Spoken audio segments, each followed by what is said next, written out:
Pay me, pay me, pay me my silver now. Pay me or go to jail. Pay me my silver now. Road2Road.com. It is Monday the 23rd, I believe. Yes, Monday the 23rd. Silver. Let's talk a little about silver because I know I always talk about silver. It's been a long, long road.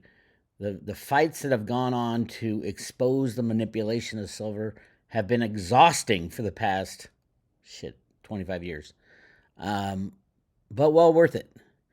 My dad always used to say, fight the good fight, Bix. And that's exactly what I believe we are all doing. If you're on the silver stacker side, if you understand what's going on, you understand that the price of silver has been suppressed for 170 years. This is not just a little thing. This is a massive thing. I know many people have been waiting. I bitch and moan. I've been waiting 25 years. There's people have been waiting 50 years and even more. This is a big deal, and it is a big part of the transition to a new system, a new road forward for humanity, not being controlled by the banking cabal, the silver riggers, the gold riggers, the government. So, yeah, it's a damn big deal. So, we have a few banks that are short silver and just cannot get out of their short position. Every time they try to push the price down to cover, buyers jump in. Now it's India and China basically are the big buyers, and they want physical. They don't give a shit about the derivatives of GLD or mining companies. They want physical, and they want it now.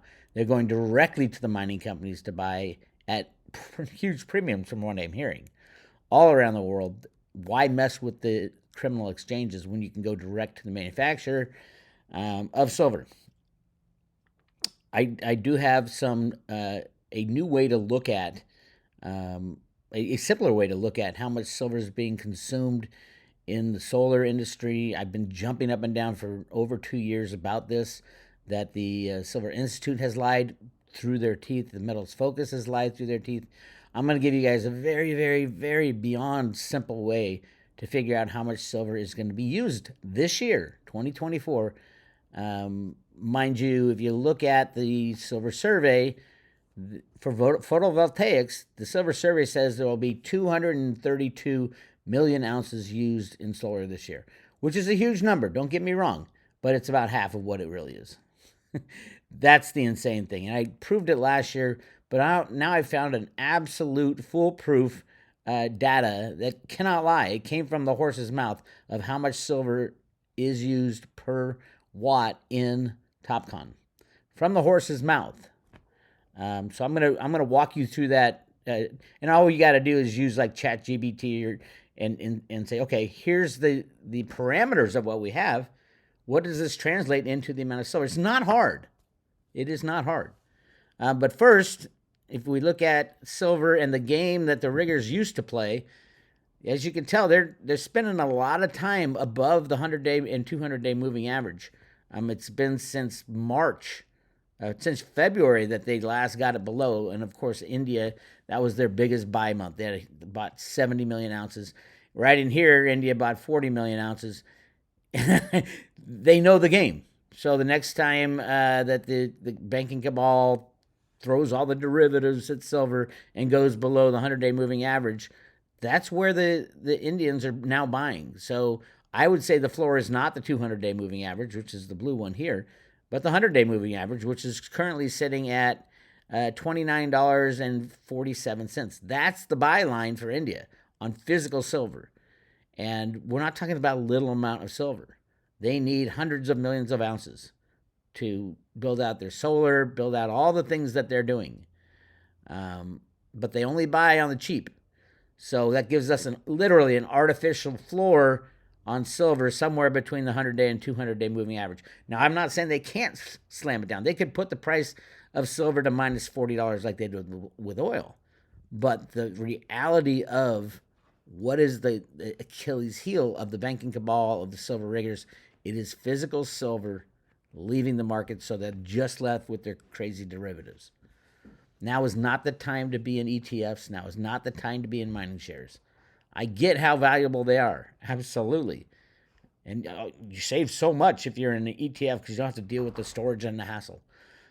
But the risk of that ETF being nationalized or confiscated is extremely high.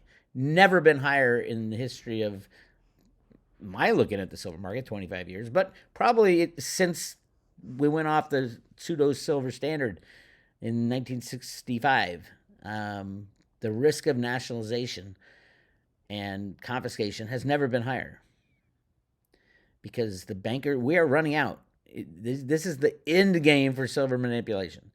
So there you have it. If silver gets knocked under the 100-day moving average, which is currently $29, say $29.50, you're going to see India rush in and take all the physical silver. So that gives us an idea of what the riggers really don't want to do. I mean, it was down here that India jumped in. I'm sure China jumped in too, but we don't know what China does. They don't tell us. India does tell us in their import data. Monthly, I keep an eye on that for you guys. But we haven't crossed the 200-day moving average since February. And remember what happened in February? 70 million ounces India took. And right in here, that's the 40 million ounces that just got announced right in here. So the Indians they look at this every day. They know what Ted Butler had discovered back in the 1980s, that the commercial banks, a handful of commercial banks, were rigging the silver market using the tech funds to get them to short every time it went under moving averages. And tech funds still do that, but not very much, not even close to what they used to do. So there's not enough suckers out there for the silver riggers to help rig.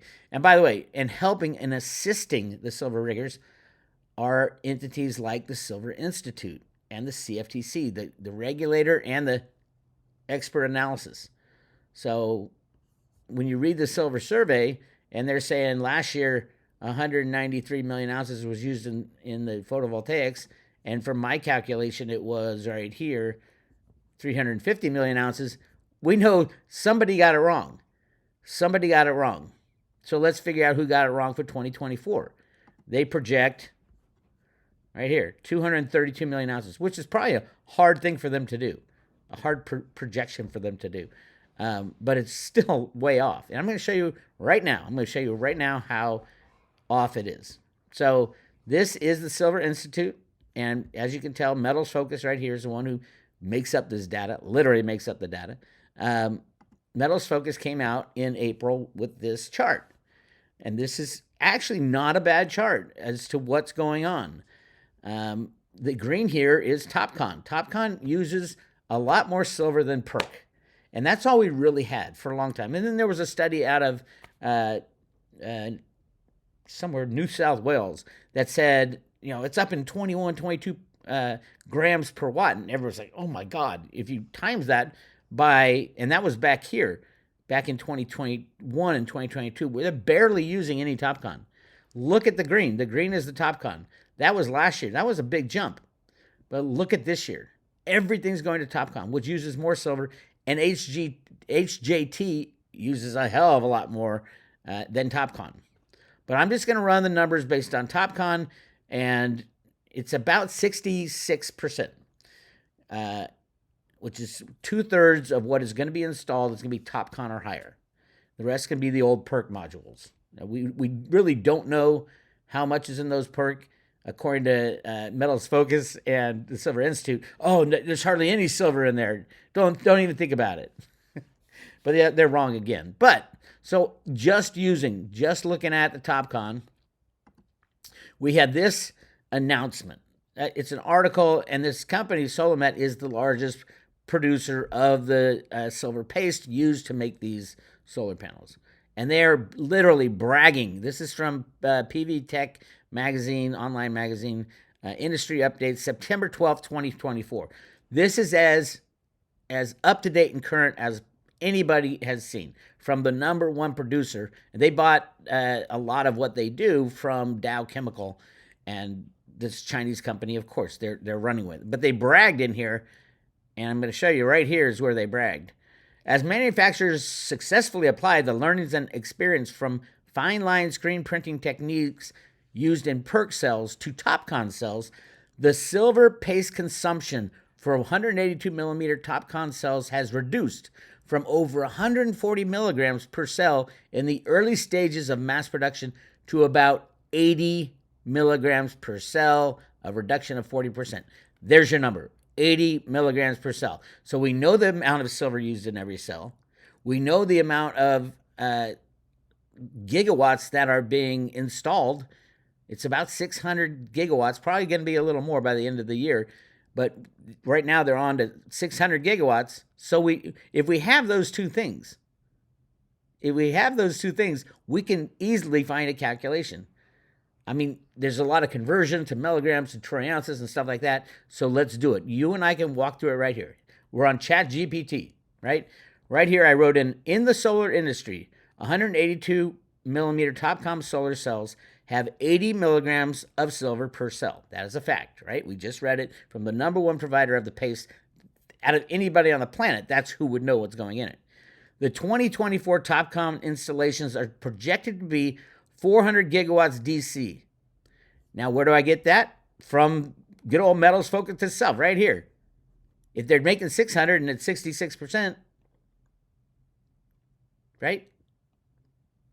400. All right. So you're at 400. Okay. So everything is correct. The way you calculate how many solar panels have been made for installation, 20% has to be added because there's 20% that go from the floor of the manufacturing facility and the wait to get installed because it takes forever. It takes 6 months to install this stuff. So industry standard is to add 20% for working inventory. Okay? We all cool with that? Okay, good. With 20% more panels in working inventory. Using the average output of the four most popular 182 millimeter panel manufacturers, calculate how many troy ounces of silver will be used to create these solar panels in 2024. It's very basic, right? And ChatGPT, AI is going to do this calculation. So I'll hit enter. And it starts calculating. And it gives you step by step how to do this. I mean, somebody send this to Metals Focus and say, hey, here's how you figure out how much silver is being used in solar panels. So they do determine the total number of solar panels for 2024, estimate the capacity per panel, calculate the total number of panels, calculate the total silver consumption, and then we get down to here, and then convert it, the total silver required, why didn't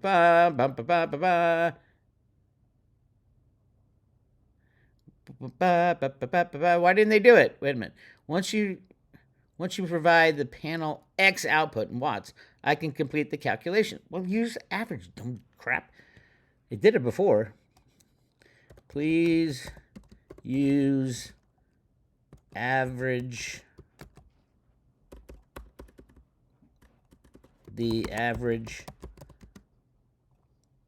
watt output of the four top manufacturers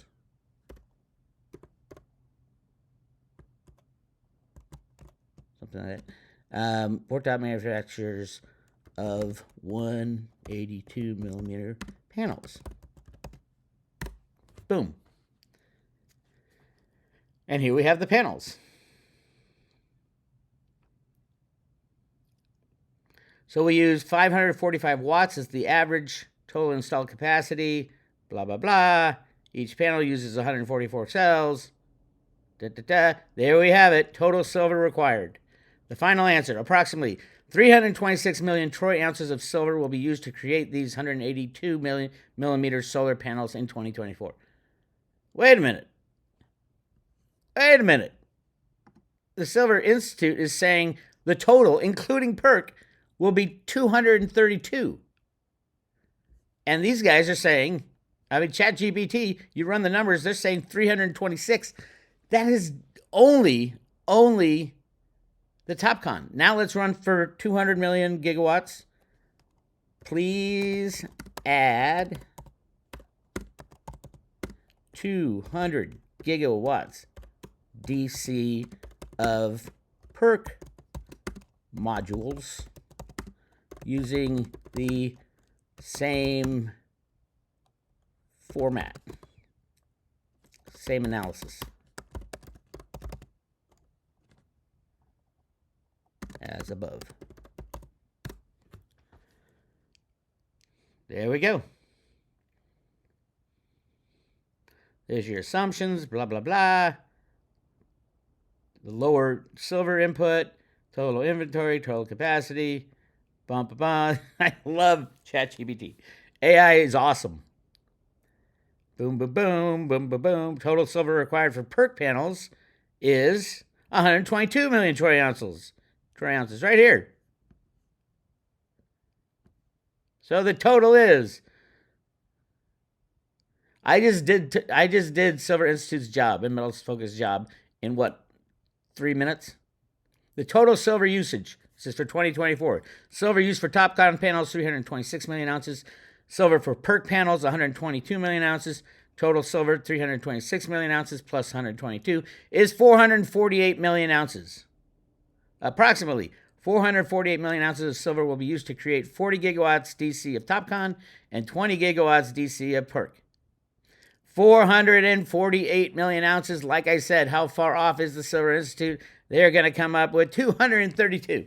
They are almost 50%, almost 100% wrong. This is not rocket science, my friends. And this comes directly from Solomet, that is the number one entity that is trying to lower the amount of silver used in every solar panel. Thrifting, the boys like to call it. The boys over at Metals Focus and the Silver Institute. Thrifting. So there you have it. There's your number. If they put in 600 gigawatts of solar in 2024 with 2/3 of it being Topcon, that's your answer. 450. Let's just round up to 450 because there's some HJT up there too, which is a higher amount of silver used. So 450. That's your number for 2024. You heard it at roadtoruta.com first. Go to roadtoruta.com and figure out everything. It's all right here. This is not rocket science, my friends. Liquid Silver Institute goes back and changes all the numbers. It's actually Metals Focus that does it, of their annual silver survey. So I just showed you the most basic way to figure out how much is being used in solar and how far off these guys are. And they do it on purpose. I talked to both of them last year saying, you guys are deep shit because, we used 350 and they came up with 193 million. So ask them to contradict what was the problem with ChatGPT's analysis here. It's pretty good analysis, if you ask me. They're taking averaging the top four 180 millimeter, 182 millimeter top solar manufacturers. My God. My Lord. Anyway, that's where we are, my friends. Get your physical silver. The silver deficit is being blown out of the water, and they are scared shitless because they are still massively short. The criminal banksters are still massively short, and India knows it. This is not about solar panels or green energy. This is a war against the West. India and China, and probably Russia too, are teaming up to take. You guys can keep suppressing the price all you want. We're going to keep taking all the silver out of the market. You take all the silver away from the banksters, you have victory, in my opinion. Anyway, lots going on. The biggest thing lately, I heard this. For a long time on the Road to Ruta, and it's part of the Road to Ruta, the Teacher's Guide. This is the Federal Reserve Bank of Boston comic books that came out talking about going back to gold standard. Came out on January 1st, 2007. I was on the website the night before and the day after. How did that work out? I have no idea. Spirit. Something up above said, Bix, here's where you need to be because this page just got added that day with a big red exclamation point. It was a comic book called Wishes and Rainbows and a teacher's guide called The Road to Ruta. And in that, they talked about the end of globalization.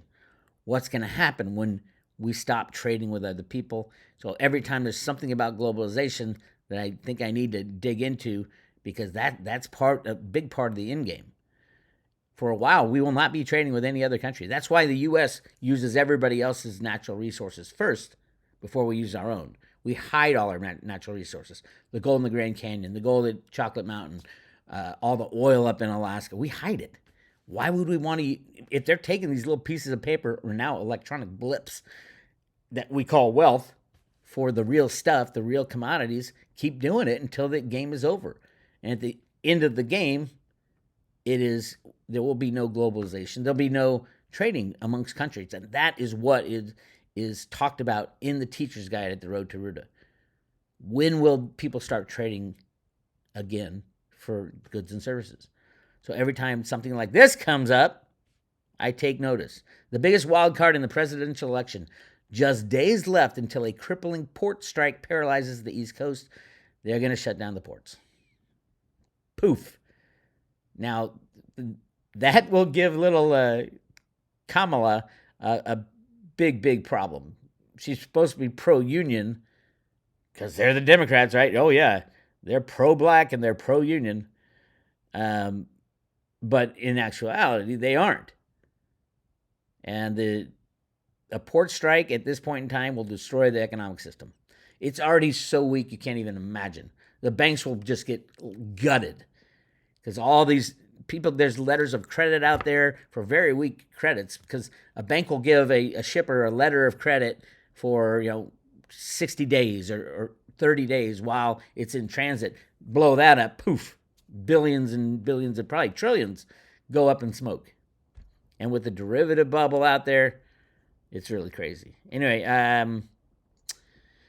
it looks like the East Coast is going to... Now, here's something really interesting and near and dear to my heart, because when I was first learning about derivatives, when I was in the banking world, we had 3 trillion feet, trillion feet of natural gas that we were financing for a company, and it was base gas. So they have these huge caverns that they fill with gas, and that's where they store the natural gas.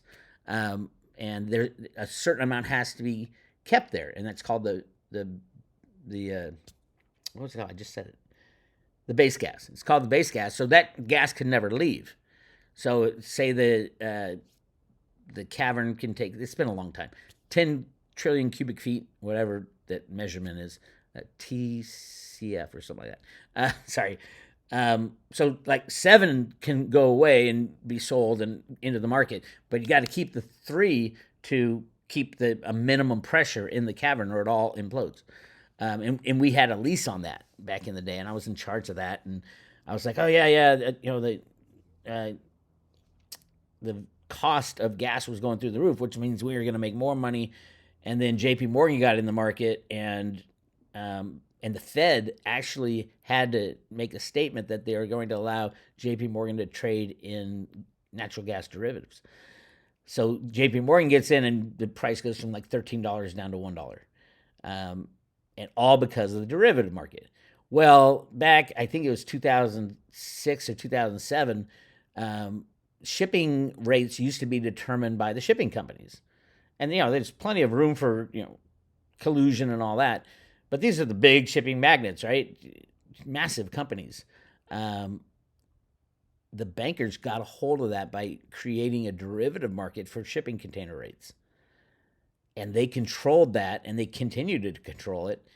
And now they're running up against a problem. These are literally derivatives trading to determine how much these shipping companies get paid. It's crazy, I know. But I remember that happening. I'm like, oh, there goes the shipping container market. The big guys can't collude, and they can't even make a living probably. So that's what's been going on for a very long time. It's interesting to be kind of behind the scenes to see it all develop. Now we think about shipping rate containers. There's an open market for that. It's a derivative market, but we saw how and why it got started. Is because the shipping companies had too much power, and the bankers wanted to control that market. So they did. They created a derivative market, just like they did for cryptos. Remember Chris Giancarlo, the head of the CFTC, saying, well, we had to allow a Bitcoin derivatives or the price would have just kept going up. This is the head regulator of the CFTC saying this to a crowd of, I think it was a crowd of crypto people. That's why in 2017/18, that big crash happened, is because Chris Giancarlo and his criminal banksters created the Bitcoin derivative. And there's other ways you can do it. Most crypto exchanges are just frauds anyway. You can buy and sell as many as you want. If you control the exchange, you're going to win going up or going down. And then we're going to have to shut down for maintenance when they load up on coins. It's just so criminal. Anyway, yep, that's what I got for you. Again, back to, where was it? ChatGPT. The final calculation, if you guys are looking for how much silver will be used in solar this year, according to the facts, there will be 448.5 million troy ounces of silver that will be used in the solar industry, PV, as they call it, photovoltaic, in 2024. Anybody want to, debate me on this, Metals Focus or the Silver Institute? It's an open call. I'd love to debate you. We can do an open forum and talk to the world about it, because these numbers don't lie. I hate to tell you, numbers don't lie. Anyway, that's what I got for you. More information at roadtoruta.com. You want to find out about the beginnings of the Road to Ruta, where I got all this stuff, scroll down the first page. Don't forget to listen to my interview of the head of Silver Eagle Sales at the Mint. Huge interview there. There's a Cliff High interview. And then here, what is the Road to Ruta theory? I spelled out a long time ago kind of where I got all this information, how to put the pieces together, and what it means for our future. And it's a good future. We just got to get the bad guys out, which I think we're there. It's been a long time, but I think we're there. I'll talk to you guys later.